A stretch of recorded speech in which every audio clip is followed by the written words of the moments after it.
So locate this page in your handouts, Unit 17, Day 2, the classic polar curves. That's not really even all of them, so we're going to go in a little bit different order. Let's actually back up a second. Cosine. Which variable went with cosine? X. And X is X is the left and right variable. So pretty much any cosine graph is going to have a left and right orientation. So when it comes to some matching problems, or if you just want to kind of check your work at the end, if it's a cosine problem, it should have a left and right orientation. Sine usually goes with y, and y is our up and down variable. So any of these curves that have sine in them, well, generally, there's a few exceptions, but if they have a sine in them, generally they're going to have an up and down orientation.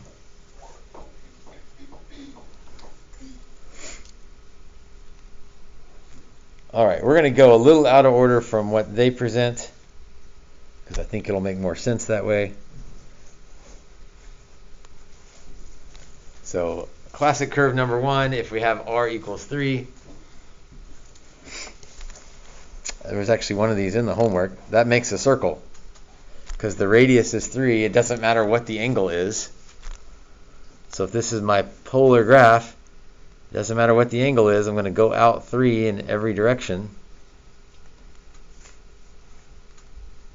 And so those are all my points with r equals 3. That's a good example of one that polar is easier than rectangular. Now, you probably generally don't think that because you're more familiar with rectangular. Do you remember what the equation is to get that graph in rectangular?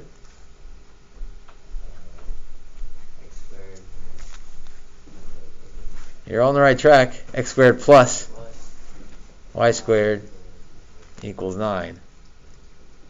R equals 3 is a lot simpler, a lot easier to think about too. You just go out 3 all the way around. So that's a good example where a polar graph is easier than the rectangular graph.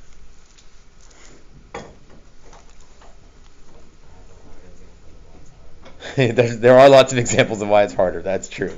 That's fair. Let's next do the roses. So I'm kind of going out of order. The rose curves. If n is odd, this is a little bit strange, but if n is odd, it has n petals.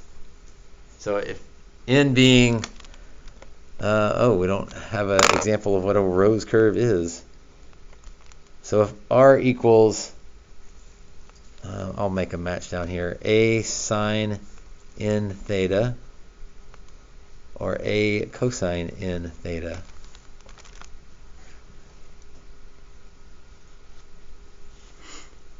So in rectangular land, n controls the period. N controls how many cycles there are between 0 and 2 pi, is another way to say it. And so n here controls how many petals there are. But if n is odd, there's n petals. If n is even, there's 2 n petals, which is a little bit weird. So if you have n equals 3, you get 3 petals because 3 is odd. But if n equals 4, you get 8 petals. Because 4 is even, so if it's even, you double it. N equals 5 leads to 5 petals. N equals 2 leads to 4 petals. So the even-odd thing is what makes roses a little bit goofy.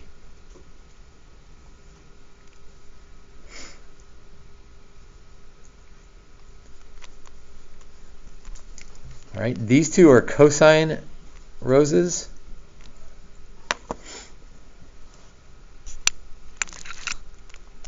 And cosine, because cosine of 0 equals 1,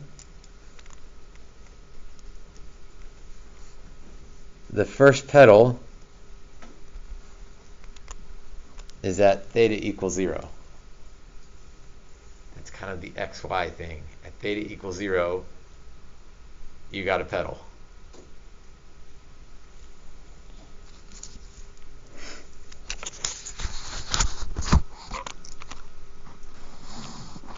For the sine roses,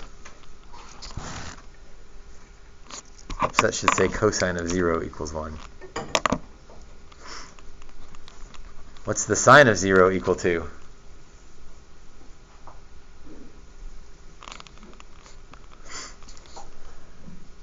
Sine of 0 is 0.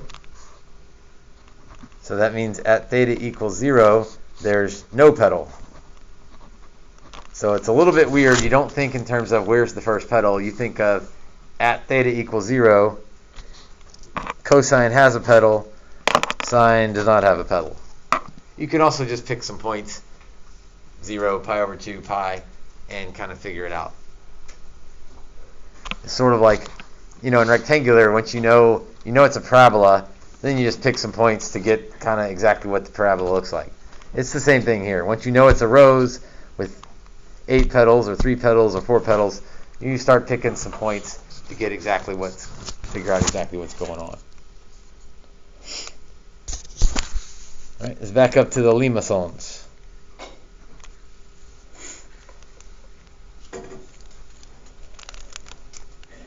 A plus or minus b cosine theta, a plus or minus b sine theta. We've graphed some of these already, and we even call them Lymasons. We're going to change this up a little bit because they've got dimpled and convex. We're just going to group those together and say those are no-loop Lymasons. We don't care about dimpled versus convex. They don't have a loop.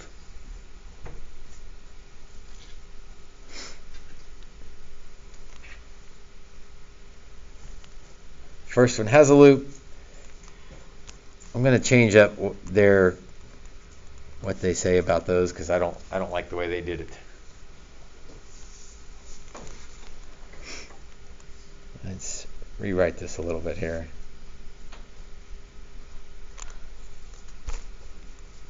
Here's how I remember if it has a loop or not a loop.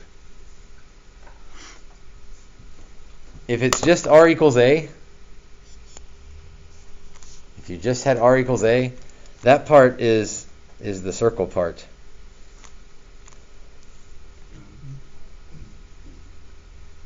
The b cosine theta stuff, that's kind of the loopy part. So here's how you figure it out. If there's more circle than loopy, then there's no loop.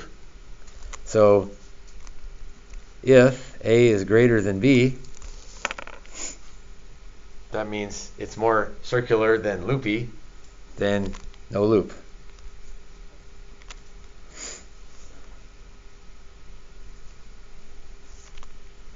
If a equals b, then they kind of balance each other out, and you get this middle case of a cardioid.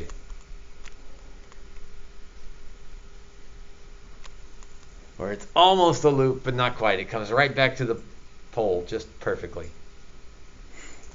I should have labeled this one. So the no loop is if the circle stuff is bigger than the loopy stuff.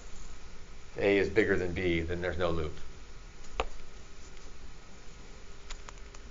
If B is bigger than A, that means you got more loopy stuff than circle stuff. Well, then you got a loop.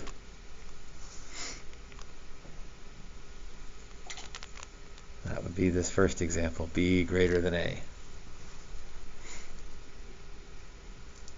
Now, that dimpled versus convex, those are specific types of no-loop Lymasons. We don't need to get that specific. If A is bigger than B, then it's more circle than loopy, so it's a no-loop Lymason. If A equals B, it goes back to the pole perfectly, heart-shaped cardioid. And if B is bigger than A, the loopy stuff is bigger than the circle stuff, then you get a loop. And to know exactly where all those are, you make a table of values and pick your key points. So you don't have to do 16 points. Usually your table is just the quadrant markers, and that's enough.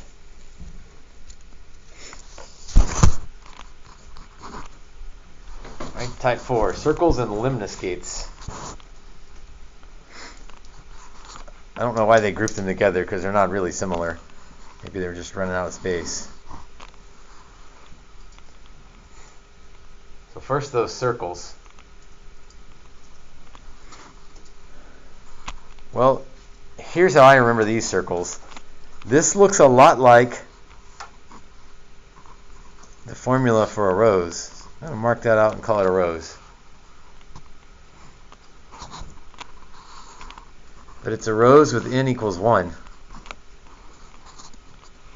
So look back at the rose notes. If n equals 1, how many petals will that rose have? 1. So it's not much of a rose. It turns into a circle.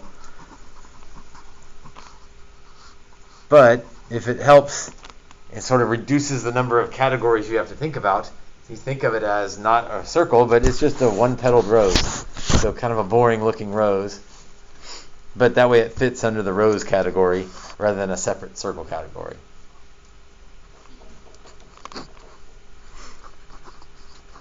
One-petal roses. Very boring.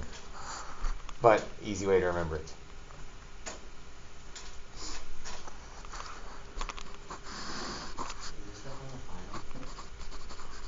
Very little of it. It's on there, but not much. Those last two are limnoscates. Those are kind of weird. Not kind of weird, they are weird because it's r squared equals something. It's the only one where there's r squared rather than just r.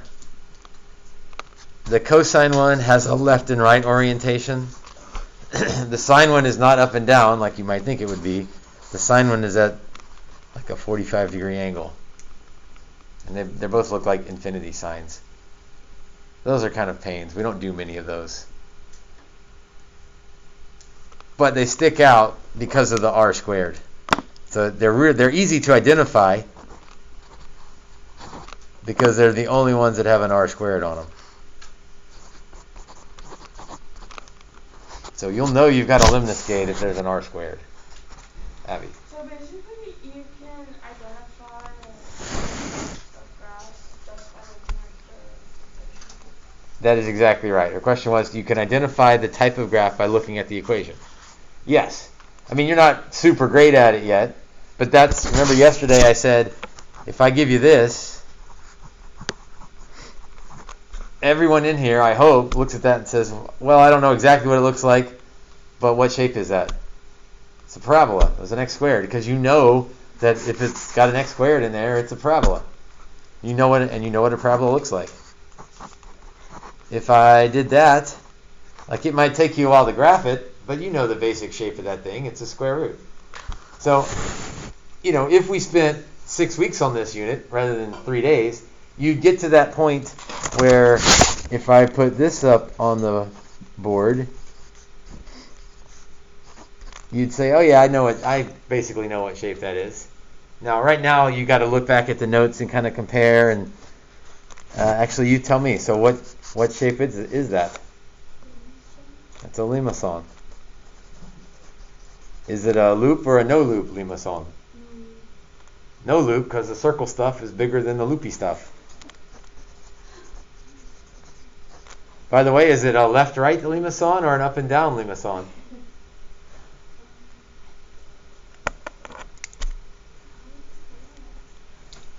It's cosine, so it's left-right. So, here's where we'd love for you to be. We may not get there. I know it's a left-right Lymason with a loop. So I know it's going to look something like that. And then I go get me a table of values to figure out exactly where those pieces are. So Abby, your question was dead on. We should be able to identify the curve based on its formula. Then we make a table of values to kind of fill in the details. Just like you would do with these. You know it's a parabola, but you'd still make a table of values to figure out, okay, exactly where is it? I know it's a square root. Let me do some table of values to figure out exactly where it is. That's the process we're headed for. How well we get there, maybe not there yet, but that's the road we're on. All right, let's look at worksheet 3. We'll do some of these together.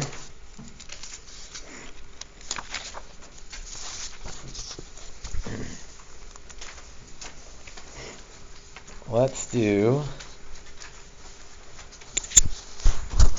we're going to see if we can get through 7, 9, 15, and 17 for notes today.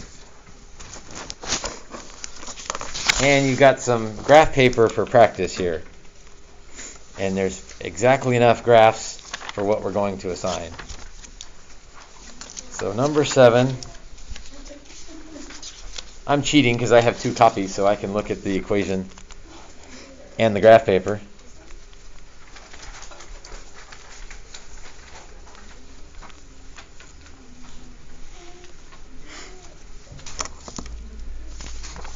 All right, so number 7 from worksheet 3. So this is the graph paper that'll go with worksheet 3. R equals 3 cosine theta. All right, what shape is that? Oh, it's one of them. Which one is it? It's a circle, but like the one with the side, like the one petal or these. Okay, perfect. You can say that either way. It's a circle, but it's not the circle that's like bullseye at the center. It's the one petal rose circle.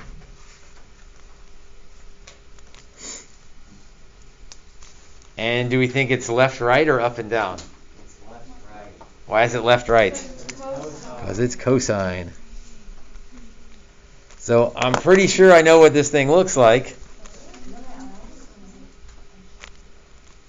But let's plot a couple of points and figure this out. So theta and r. So again, your quadrant markers are usually good enough. If you know what the parent function looks like, hit the quadrant markers and figure out the details. So if theta is 0, cosine of 0 is 1, times 3 is 3.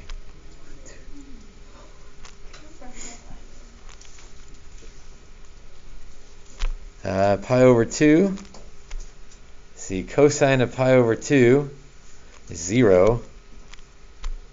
So we're back at the origin. I think we have it's only 2 points, but if you know what the shape is, you don't need a whole bunch of points to be able to sketch in the circle. So that's the big difference between yesterday and today. Yesterday we plotted, 12 points all the way around. We got a great picture. Now we're going to add to our understanding so we don't have to plot all those points.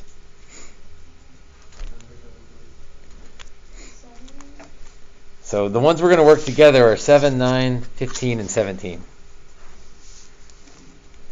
So number 9, and I'll give you the equation. Again, I've got 2 copies, so I can cheat a little bit. Number 9 is r equals 3 sine 2 theta.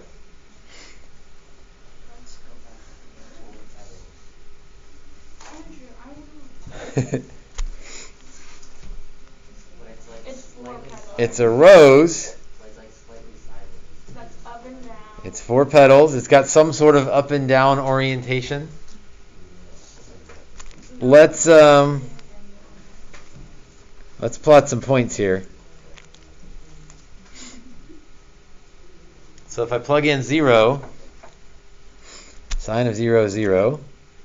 So there is no petal on 0. I mean, I can put a point there. That just doesn't really help me very much. It's not wrong. It's just not helpful. If I try pi over 2, let's see, 2 times pi over 2 is pi. What's the sign of pi? The sign of pi? Sign of pi is 0. Shoot. Okay, so this is a little bit weird. There's no petals on 0, and there's no petals on pi over 2. It must be in the middle. If you're not sure, let's try pi over 4. See if we can locate this petal. 2 times pi over 4 is pi over 2. Sine of pi over 2 is 1. Times 3 is 3. We got one. 1, 2, 3, 4.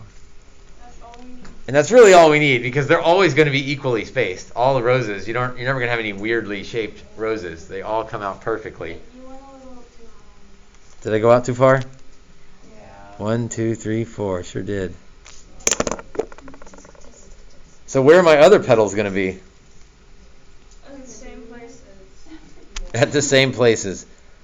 You mean like all right here? There's 4 petals in the first quadrant? No, on all the floors. You know what I'm talking I know what you're talking about. Hey, Abby, remember when you said it was vertically oriented? Well, it's fine, isn't it? It's not. I said it was slightly askew. You were wrong. This is not slightly askew. This is completely askew. No. Slightly askew is like a degree It's askew. slightly off from being sideways. How do I know the top and the bottom? It's like symmetrical. The first one. We found one, and then we knew they're equally spaced, so we could figure it out from there. You're wrong. I'm not wrong. Sine equals up and down. Number 15.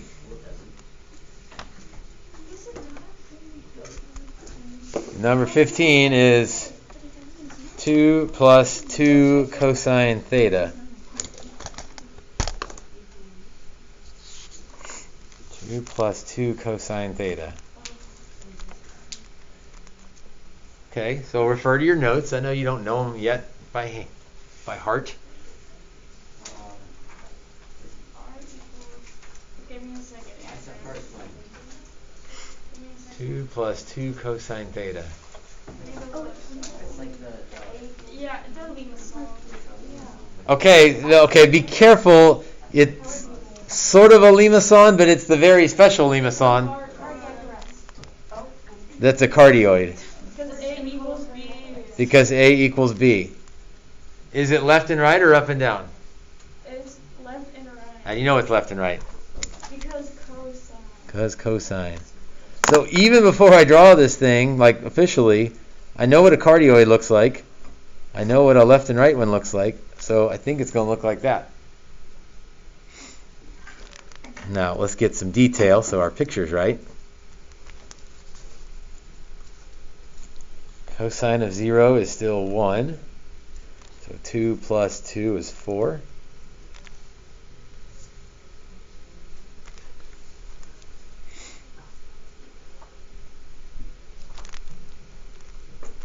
At pi over 2, what's the cosine of pi over 2? The x-coordinate of pi over 2.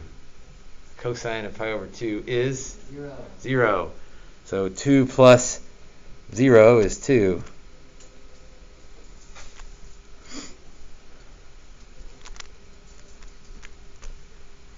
Cosine of pi is -1. 2 minus 2 is 0. This is the point that makes it a cardioid, because it goes right back to the origin there.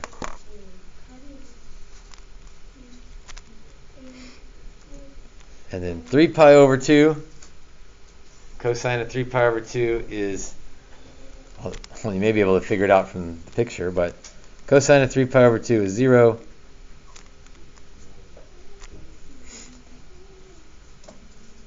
So we know it looks something like this. We've got some key points. So let's sketch in this graph to hit these points.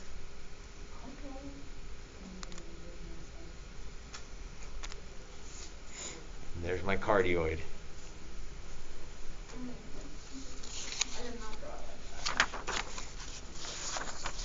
So it's left, right. It's a cardioid. All right, one more, and then I'll tell you what the homework assignment is. R equals 1 plus 3 sine theta. That's number 17.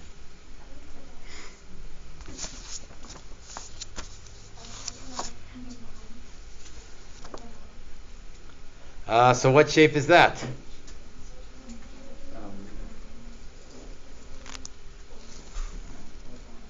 What shape is that one? Lymason with a loop, up and down. So a Lymason with the loop up and down, before I even get any details, I know it's going to look, it's hard to draw with loop until you get the hang of them, but it's going to look, well, that one was off. Apparently it's hard to draw even when you have the hang of it. So it's going to look something like that. Let's do a table of values to get some more details.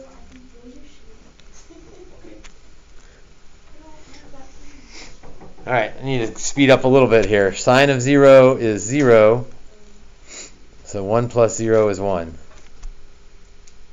0, 1.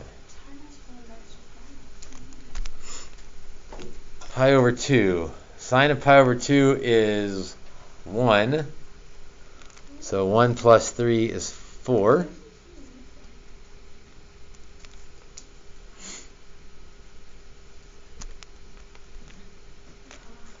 Sine of pi is 0, so 1 plus 0 is 1.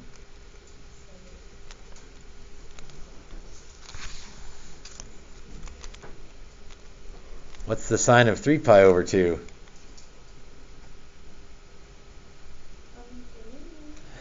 It's okay, you got to think about it a little bit, maybe even sketch the picture maybe, -1. So 1 minus 3 is -2. Okay, so look where that point ended up. This is kind of this weird point in there. And this is where it's helpful why yesterday we went in order, because if you just look at those 4 points, it's like, well, how am I supposed to connect those? Well, connect them in order. So we started at 0, 1. You got to loop around to that one, loop around to this one, and that's going to be my inside loop. So something like that. So it's a combination of recognizing what the shape is going to be, do a simple table of values, and then sort of mesh those things together, and then you're good. All right, the homework for today is all from worksheet 3.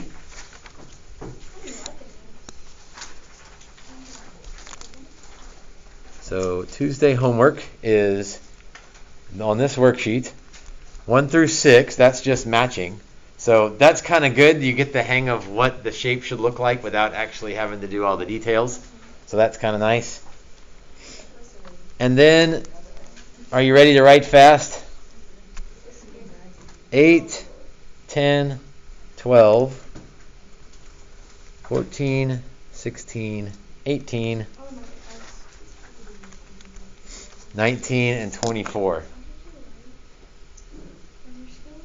And basically you can omit all the others. And there's just enough graphs. Like, I think we gave you 12 graphs. Yep. And we used 4 of them already. 1, 2, 3, 4, 5, 6, 7, 8. So we assigned just enough to fill up the graph paper, and you can omit the rest. So do the matching first, because those get you the hang of it, the feel of things, and then proceed to the graphs, and we'll check on them tomorrow. And tomorrow there's not much assignment. It's just working some of these to make sure we're feeling good about things. And then we'll test on Thursday.